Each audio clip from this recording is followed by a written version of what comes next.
Hi, this is Phil Hartman with PH Fabrication. Just wanted to give you a quick update on this 56 Chevy truck. The truck's been in the shop for a while, and really the past few weeks we've been really thrashing on it, trying to get this thing ready for the Greenville Motorama in Greenville, South Carolina. And the customer basically wanted kind of a work in progress piece to put in his booth at the show, and really has turned out nicely. This is the first time we've had the front end on since we've had the truck. We've been busy getting the frame and everything else kind of finished out. The roll cage is still needs some bars added to be a certifiable roll cage, but for the time being and what we're after, it's exactly what we're wanting.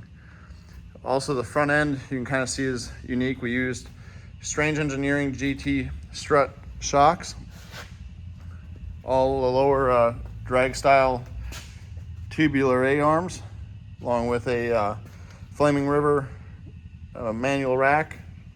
Big block Chevy will be in it. All motor plates, mounted with motor plates. You can kind of see how all the suspension's been done underneath. Ended up having to do some tubes down low to mount the steering, along with getting the A-arms and all the geometry to work. You can see we've got a Hammer Concept Designs adjustable steering mount. The only thing we changed up a little bit different than what their kit comes with is they have the adjustable arm on top, and we put a bearing at the bottom to allow us to pivot with this style truck. The geometry they had with their kit, which is a really nice kit, just didn't work with what we were trying to do. So we improvised and made our own bracket for the bottom.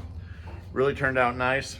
Still got a little work to do. We had to clearance the floor for the overdrive part of the transmission. So we're gonna finish out the tunnel.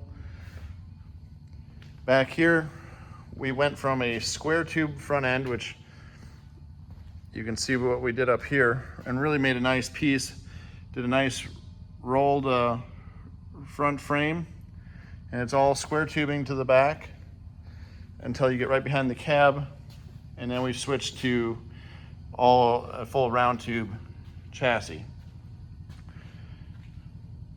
Got that rear end. We ended up building the rear end, Strange Engineering shocks, along with a anti-roll bar that's mounted to the bottom of the rear end. Definitely keeps everything up top a lot cleaner. Got the wishbone style suspension with the 4-link. So it really came out nice and clean looking. You can see the back half of the chassis. So still have a lot of work to do. Still got a punch list left to get finished before it goes to the show. But like I said, I'll post this video after it makes its debut at the show. But we still have front bumpers, front bumper, rear bumper, inner fenders, and a hood to put on. And this thing should be close to going. We are gonna install headlights. We got the grill to fit fairly well. So looking forward to seeing this, and I'll probably post this the Friday of the Motorama after it's been debuted. So if you are in the Greenville, South Carolina area, please check it out. Also, check out our videos at PH Fabrication, and please follow us. If you have any questions, we'll be glad to help you out with any way we can.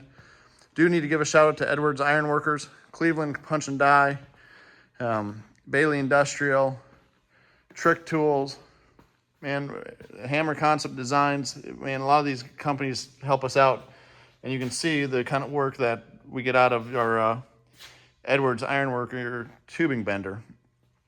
This thing has just been knocking it out of the park on this build. So thank you to all those companies, plus many more, and we'll talk to you all later. Bye.